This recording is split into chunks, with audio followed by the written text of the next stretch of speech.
Huma Kunato, a Sainome on a mission to seal restless spirits before they turn everyday stuff into total chaos. Unlike his chill colleagues, Huma likes to throw down with any Tsukumogami that messes with him, all because of a rough past that hurt his family. Grandpa Zuhei, not a fan of Huma's punch-first-ask-questions-later style, gives him an ultimatum: make peace with the spirits or pack his bags. Meanwhile, new threats emerge from both the spirit and human worlds. The story kicks off with a Tsukumogami wreaking havoc on Hayoma's siblings. Unfortunately, they sacrifice themselves so Hayoma can escape. Fast forward, we see Hayoma growing up, chasing down another mischievous Tsukumogami. His grandpa, on the other hand, calmly seals one of these supernatural troublemakers and sends it packing back to the afterlife. No drama needed. After his grandpa wraps up, a concerned police force wonders aloud if Hayoma can handle the remaining Tsukumogami. Grandpa, always the optimist, has full faith in Hayoma's abilities and decides it's time they pay him a visit. When they arrive, Hayoma almost resorts to forcefully sealing the Tsukumogami, much to his grandpa's dismay. Hayoma has a quick trigger reaction to these supernatural beings, always ready for a showdown. His deep-seated hatred for Tsukumogami fuels his impulsive actions. Grandpa tries to reason with him, explaining that most Tsukumogami are just lost and confused souls, and outright evil spirits are rare. He urges Hayoma to opt for peaceful resolutions whenever possible, saving force as a last resort. But stubborn as a mule, Hayoma remains adamant, convinced that everyone he encounters is up to no good and needs immediate elimination. So, Hayoma's grandpa drops a bombshell. He needs to live with the Nagatsuki family, who apparently coexist with 6 other Tsukumogami. Hayoma's not thrilled about this arrangement, but when Grandpa threatens to cut off his inheritance as head of the Konado Sainome family, he begrudgingly agrees. The next day, Hayoma reluctantly heads over to meet the Nagatsuki crew. His grandpa's hoping that spending a year with them will teach Hayoma not to judge all Tsukumogami as evil right off the bat. As Hayoma arrives at Botan Nagatsuki's estate, he's greeted by Hayori and Kushig. Just when he thinks it's safe, the rest of the Nagatsuki family shows up, and Hayoma's like, oh boy, here we go. He wastes no time making his feelings clear. Tsukumogami are public enemy number 1 in his book, especially since one of them offended his siblings. Nagi tries to extend an olive branch, but Hayoma's temper flares, and he ends up dissing Botan, her master. Cue the clash of titans between Hayoma and Nagi. The showdown kicks off between Nagi, armed with her Tsukumogami swords, and Hayoma, fueled by sheer determination. Nagi's trying not to go full throttle, opting for blunt strikes with the sword's backside. But Hayoma's no rookie. He deflects every swing with the grace of a seasoned pro, thanks to the Sainome family mojo that makes blades vanish into thin air. Just when Hayoma's gearing up for a comeback, Yu gets a buzz that Botan's about to roll in from university. Cue the whole squad trying to shut down this brawl before it gets out of hand. But in the heat of the moment, the aim's off, and poor Hayoma catches an accidental hit, leaving even Nagi feeling a bit sheepish. And just in the nick of time, Botan waltzes in. Hayoma, barely hanging on, manages to muster an introduction before passing out cold. When Hayoma finally regains consciousness, Botan starts off with an apology for Nagi's behavior. But Hayoma, true to his stubborn self, brushes it off, taking full responsibility for the scuffle. He then dives into the Sainome family lore, enlightening Botan about their supernatural powers bestowed by the Guardian of the Boundary. But then, he drops the bombshell. He flat-out labels Botan's Tsukumogami crew as dangerous. Fueled by bitterness and loss, he even suggests wiping them out pronto. This hits Botan right in the feels. She's torn between anger and sorrow, tears welling up as she defends her family, pleading with Hayoma not to disrespect them. She puts her foot down. Either he gets to know and accept her Tsukumogami within 3 days, or he's out on his ear. With Hayoma's year-long stay at stake, thanks to Grandpa's request, he's got no choice but to cozy up to the Tsukumogami. It's sink or swim time in the estate for our reluctant hero. Nagi, sensing Hayoma's unease, extends an olive branch by offering to tag along with him on a mission later. Meanwhile, Botan, ever the caring soul, frets over whether her ultimatum was too harsh on Hayoma. What? Bro, what are you talking about, man? During their time together, Nagi opens up to Hayoma about their family's unique circumstances. They're part of a select group permitted to coexist in the human realm, tasked with the duty of hunting down and sealing other Tsukumogami. Hayoma, perplexed by this revelation, questions how they can hunt their own kind. Nagi explains that their actions are driven by their desire to continue living alongside Botan, their beloved master.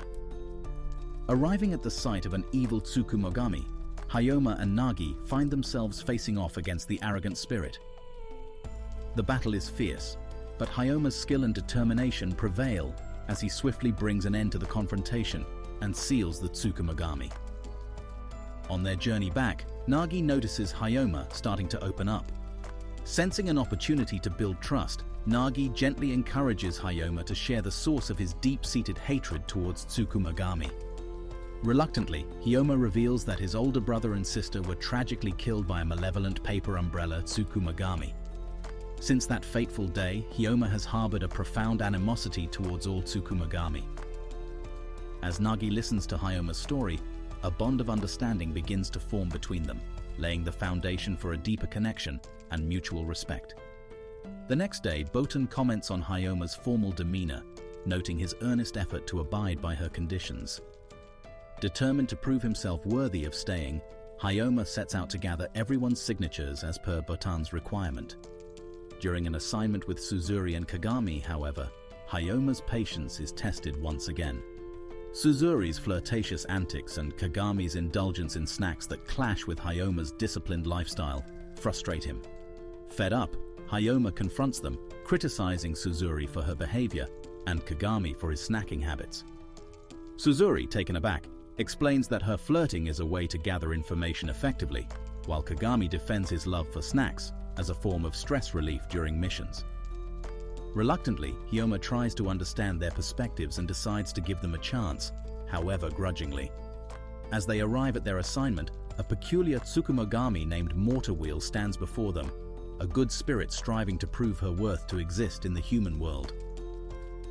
Mortarwheel undergoes a rigorous questioning session to assess her intentions, while Kagami utilizes her powers to delve into Mortarwheel's past for any transgressions.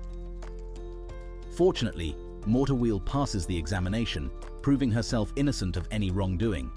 Suzuri, eager to assist her further, volunteers to accompany Mortarwheel and complete the necessary paperwork. Thus, Suzuri sends Hayoma back to the Nagatsuki estate in the company of Kagami. Reluctantly leaving the assignment behind, Hayoma reflects on the complexities of Tsukumogami existence and wonders about Mortarwheel's fate in the human world. At the mention of Nagatsuki, the suspicious Tsukumogami reacts violently, launching an attack that catches Suzuri off guard and kicks his upper body clean off. Hayoma springs into action, swiftly moving Kagami to safety before turning his full attention to the aggressive spirit. His initial rage is tempered by the Tsukumogami's tears upon hearing the Nagatsuki name, which unsettles Hayoma enough to pause his sealing attempt. With Suzuri's body quickly regenerating, the tense encounter ends without further incident. Kagami, relieved and observant as ever, praises Hayoma for showing restraint and concludes that the Mortarwheel Tsukumogami poses no imminent threat and should be allowed to remain in the human world despite her suspicions. Back at the Nagatsuki estate, Hayoma engages in rigorous training with Kagami, who aids him with his exercises, fostering a bond through their shared dedication. The next day dawned with a sinister plot brewing among the evil Tsukumogami to eradicate the Nagatsuki family. As Hayoma prepared for the day ahead, Botan expressed her gratitude for his bravery in saving Kagami from the previous day's ordeal. She wished him luck in persuading Yu to grant her signature, a pivotal step for Hayoma to continue residing with the Nagatsukis. Meanwhile, anxiety gripped the rest of the Nagatsuki family, pondering whether Hayoma could successfully convince Yu to sign, a critical requirement for his residency. When Hayoma arrived at Yu's location, he found her already using her powers to seal away the evil Tsukumogami, dispatching them back to the afterlife.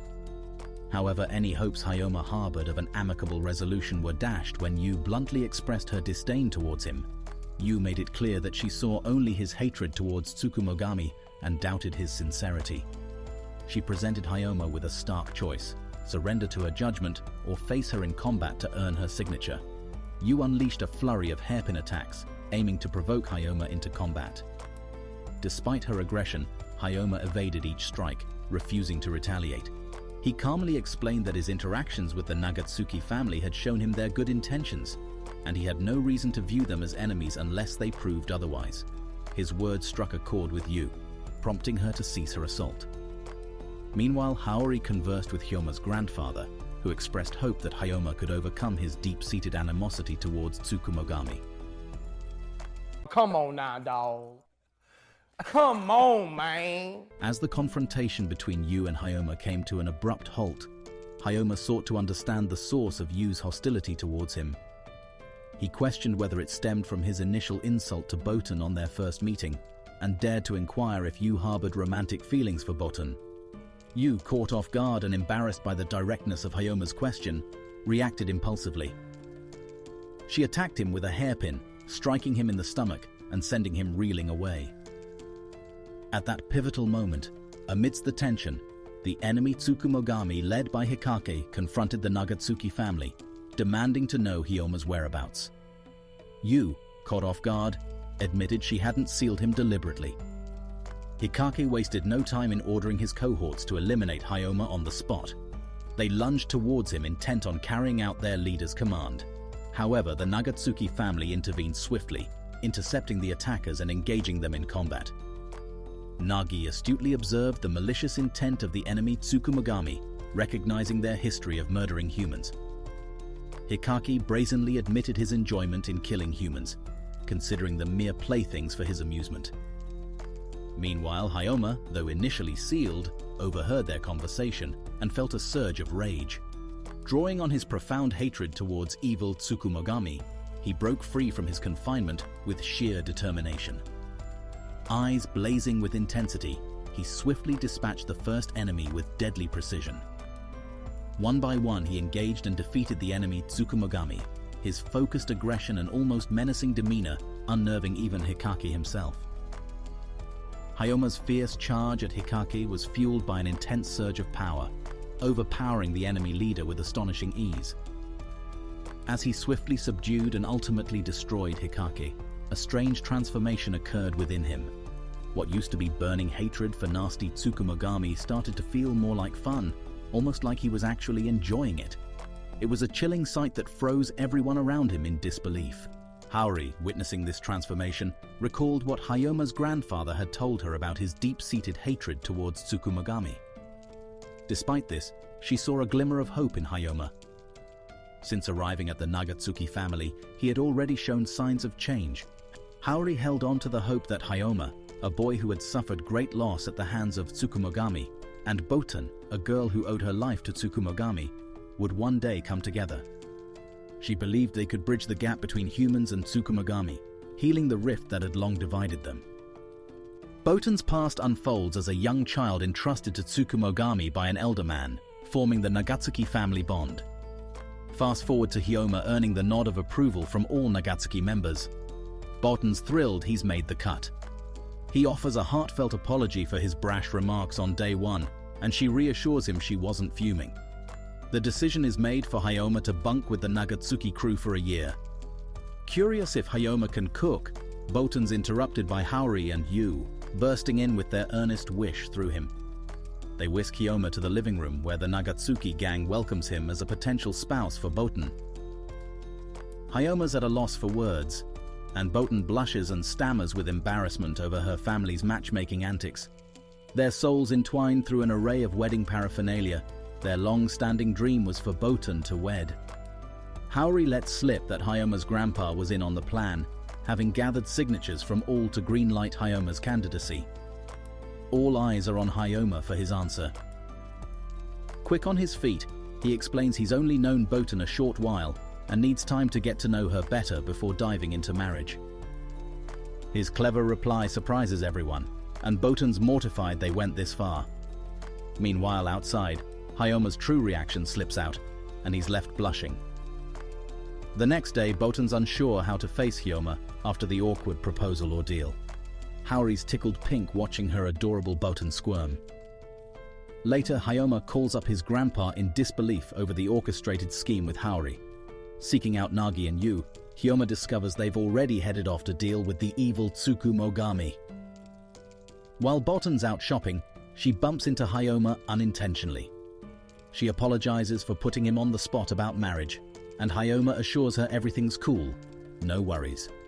Her crestfallen look suggests she feels he's dismissed her, not seeing her as a woman. Suzuri and Kagami overhear and try to enlighten him about the misunderstanding in his words.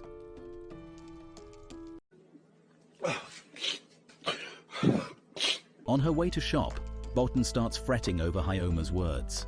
Suddenly she's cornered by Hanarashi, a rival Tsukumogami from the Takini faction. Hanarashi's cronies keep Nagi and Yu occupied, clearing the way for Hanarashi to strike Botan down. Desperate to flee, Botan runs into a dead end as Hanarashi uses his powers to block her path. Just when it seems bleak, Hayoma appears out of the blue, wielding his special weapon, and chops off one of Hanarashi's arms. Hayoma swoops in just in time to rescue Botan from Hanarashi's clutches and engages the evil Tsukumogami in a fierce battle. Nagi and Yu swiftly join the fray, leaping into action from a nearby rooftop, fueled by their concern for Botan. In the heat of the fight, Nagi's attack inadvertently catches Hayoma off guard, causing him some injury. Post-battle, Nagi humbly apologizes to Hayoma for the unintended harm caused during their joint effort. Wishin, a decision rooted in his unique understanding of Tsukumogami. Tsubaki, Taiju's daughter, finds humor in Hayoma's response and intervenes to stop the conflict. She takes a liking to Hayoma and issues a warning to her father. If he continues to oppose Hayoma, she'll stand against him alongside Hayoma. Thus, amidst the clash of wills and ideologies, Hayoma's compassion and strength prove to be formidable assets in the ongoing struggle against those who would seek to manipulate and control Tsukumogami for their own ends. After the intense encounter with the Katamori group, Taiju fabricates a story, claiming that everything was a test to assess Hayoma's strength in exorcising Tsukumogami from Kyoto City. Hayoma, believing Taiju's words, accepts the explanation, much to the surprise of the Katamori group, who are amazed that he fell for the old man's grand deception. They begin to warm up to Hayoma, impressed by his skills and resolve. As a gesture of goodwill, the Katamori group offers Hayoma Tsubaki's phone number, encouraging him to contact her any time. Additionally, Jagan, the Tsukumogami Hayoma had encountered during the battle, is entrusted to his care. Hayoma takes Jagan back to the Nagatsuki mansion, where his arrival with Jagan, a strikingly beautiful woman in tow, leads to a comedic misunderstanding with Botan. Hayoma quickly clears up the confusion, explaining to Botan about his clash with the Katamori group and assuring her that Jagan will be taken to the Kunado family the next day. The following morning, Hayoma prepares to escort Jagan to the Kunados, but before leaving, Jagan expresses a desire to visit a place she once called home when she was still a mortar. Botan accompanies them, and they arrive at the house where Jagan used to reside, evoking memories and a sense of connection for her. After bidding farewell to the house, Jagan is picked up by members of the Kunado group. Hayoma promises her that she will be treated well by his family, and Jagan gratefully thanks him for rescuing and assisting her. Before parting ways, Jagan with Hayoma, she reveals that Botan is not an ordinary human.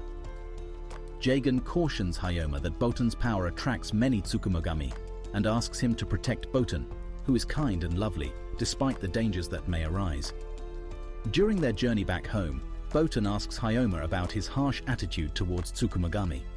Hayoma opens up about his tragic past, recounting how his beloved siblings were killed by an evil umbrella Tsukumogami. This devastating loss had shaped his belief that all Tsukumogami were inherently evil. However, through his time with the Nagatsuki family, Hayoma has come to realize that not all Tsukumogami are malevolent. There are also good-hearted ones. Reflecting on his experiences, Hayoma acknowledges that he still has much to learn and areas to improve upon. Botan encourages him, pointing out how much he has already changed in his attitudes towards Tsukumogami. She assures him that growth and learning are ongoing processes, offering her support as he continues his journey of understanding and acceptance.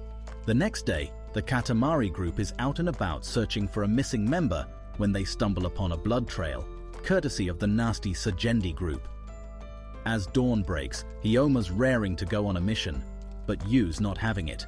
She's fuming with jealousy. Meanwhile, the rest of the Nagatsuki family is lounging at the mansion. Yu eventually fills Hyoma in on the mission details. They're gearing up to face off against the Sajendi, a super dangerous Holy Jesus. What is that? What the f*** is that? Tsukumogami gang whose vessels are all torture tools. Turns out the Sanome of Kyoto had a rough time trying to squash these guys in the past and didn't quite finish the job. And 4 years back they stirred up trouble again, prompting Kushig to beef up the mansion's defenses. Arriving at the rendezvous point, Hyoma gets some good-natured ribbing from Tsubaki, who reveals they're teaming up for the day. Turns out, she and Yu are old pals.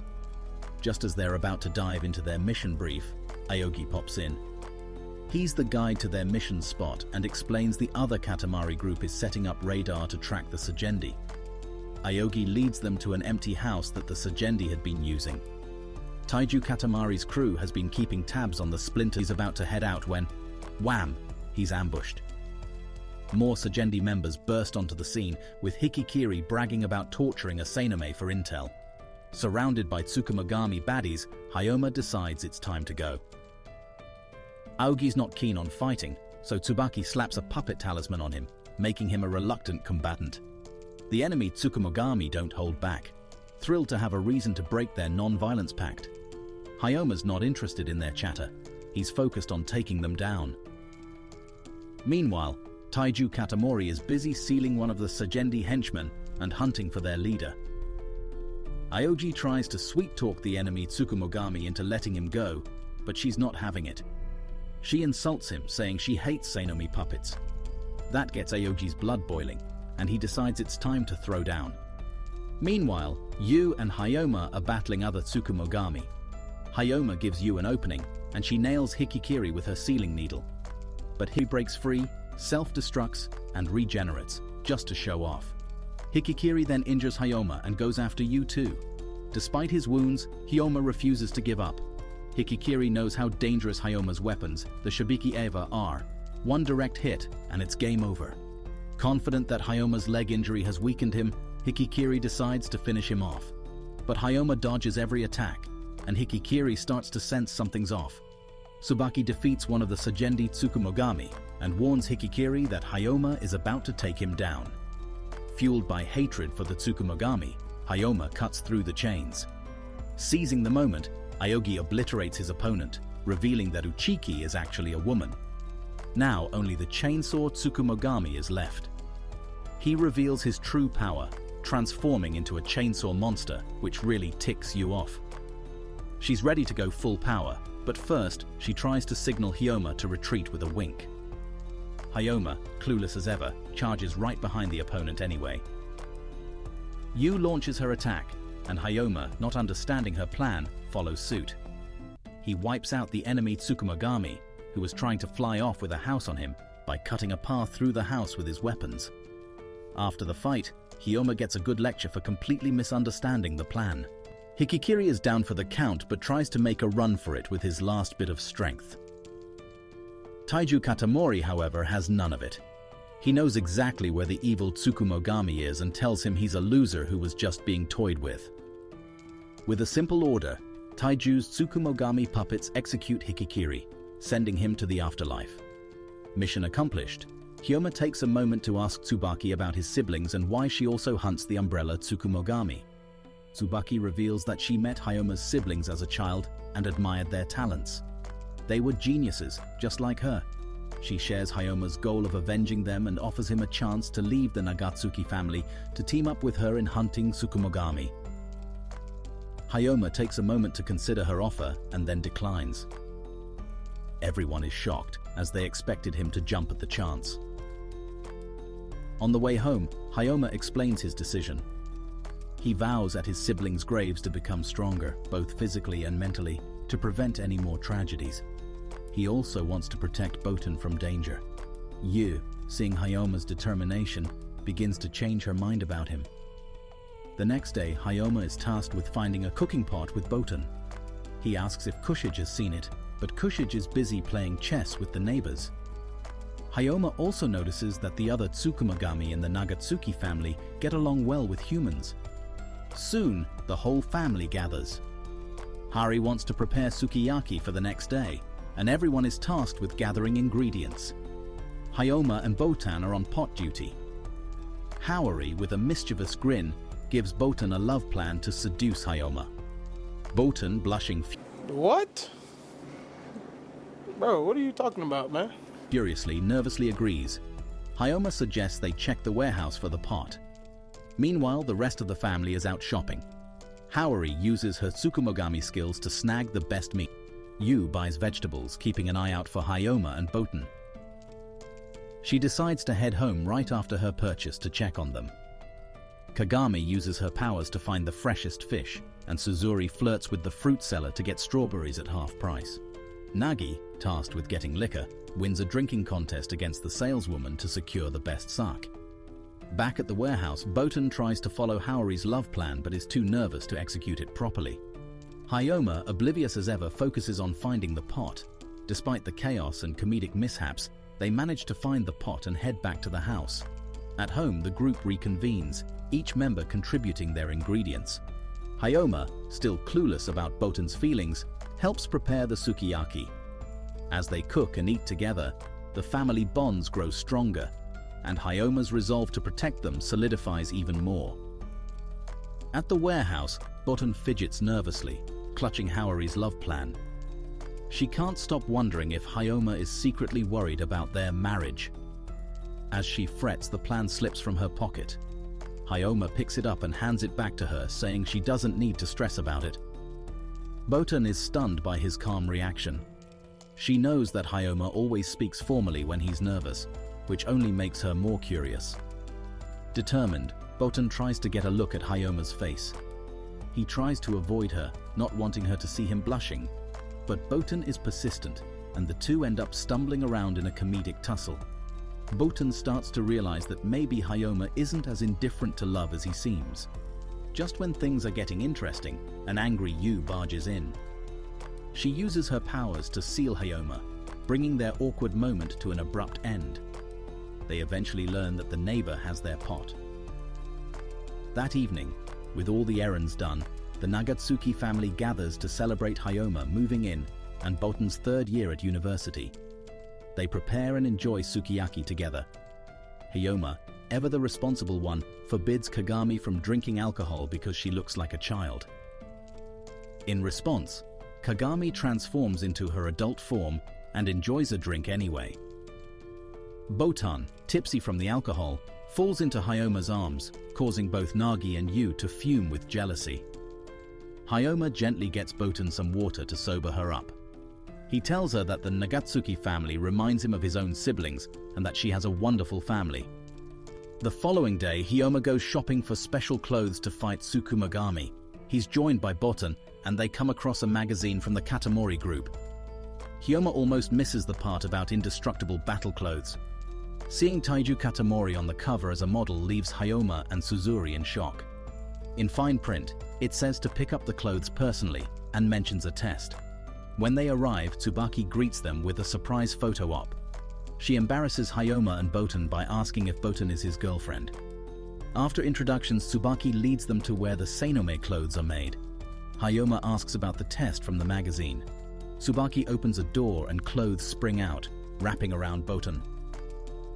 Tsukumogami Mihara, the maker of the clothes, introduces himself and explains that Seinome clothes are alive and form a bond with the wearer. He fits Tsubaki with her new clothes, which conform perfectly to her body. Hayoma, uncomfortable with living clothes, slaps himself and decides to overcome his hatred. To tame the material, Hayoma must make the clothes either his friend or servant. He declares he'll win its respect in a fistfight. The clothes attack with a huge fist, but Hayoma takes the punch and strikes back with full power, defeating the material. He makes peace. Later, Hayoma gets new clothes that resemble his old ones. Tsubaki tells her father she met Botan, shocking him, as he didn't believe Botan would ever trust humans. The next day, Hayoma helps Botan hang a sign at her university. He meets her friends, but Botan is soon pulled away by a friend needing help, leaving Hayoma to return to the Nagatsuki mansion alone. Suzuri and Nagi, also at the university, spot Itsuki, one of Kyoto's Bada bop boom pow. 3 great Tsukumogami. She targets Hayoma and traps him in another dimension. Kai shows up, curious about Hayoma. He challenges Hayoma to a fight to see his powers. Recognizing Kai as one of the great Tsukumogami, Hayoma charges to defeat him. He deflects Kai's attacks with his Chibiki Eva and tries to obliterate. Kai dodges and injures Hayoma with a summoned helm. Disappointed by Hayoma's weakness, Kai threatens to kill him unless he improves. Meanwhile, Itsuki confronts Nagi and Suzuri, threatening to destroy them if they interfere with Kai's fight against Hayoma. Kai calls Hayoma weak, taunting him that with his current power, he stands no chance against the Umbrella Tsukumogami. Hayoma, frustrated, asks if Kai has any info about this Tsukumogami, but Kai keeps mum.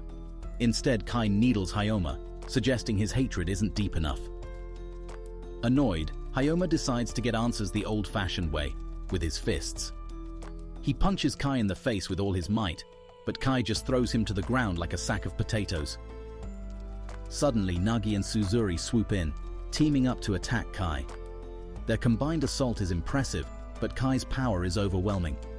Realizing this, Nagi admits they know Kai's true intentions thanks to Itsuki. Just as Kai is about to strike again, he freezes up and passes out. Hayoma, stuck on a giant sword, asks Nagi for help. He learns that Kai only wanted to greet him and had no plans to kill him. Kai had permission to meet Hayoma, surprising everyone, especially since Suki was easily defeated. Hayoma wants info on the Umbrella Tsukumogami, but Kai admits he's not strong enough to provide any. Kai reveals he knows Hayoma's siblings and tells Hayoma he's using their weapons instead of his own, which limits his potential. Later, Hayoma finds out Botan is behind the Umbrella Tsukumogami's appearance. Botan overhears and is shocked, having had no idea her actions caused Hayoma's siblings' deaths. Nagi and Suzuri are furious with Kai, who freezes up again. Itsuki apologizes for Kai's harsh words but confirms Kai spoke the truth about Botan. The Tsukumogami vanish, and Hayoma asks for a break from his duties. Suzuri, understanding Hayoma's turmoil, grants him a vacation. Botan is left stunned by these revelations. The next day, Kagami and Yu notice Botan is acting oddly. Botan, curious about the rumors, visits Taiju for answers. Taiju, leader of the Katamori Sanon group, remembers Botan as a monster and is shocked to see her as an innocent girl. He teases her,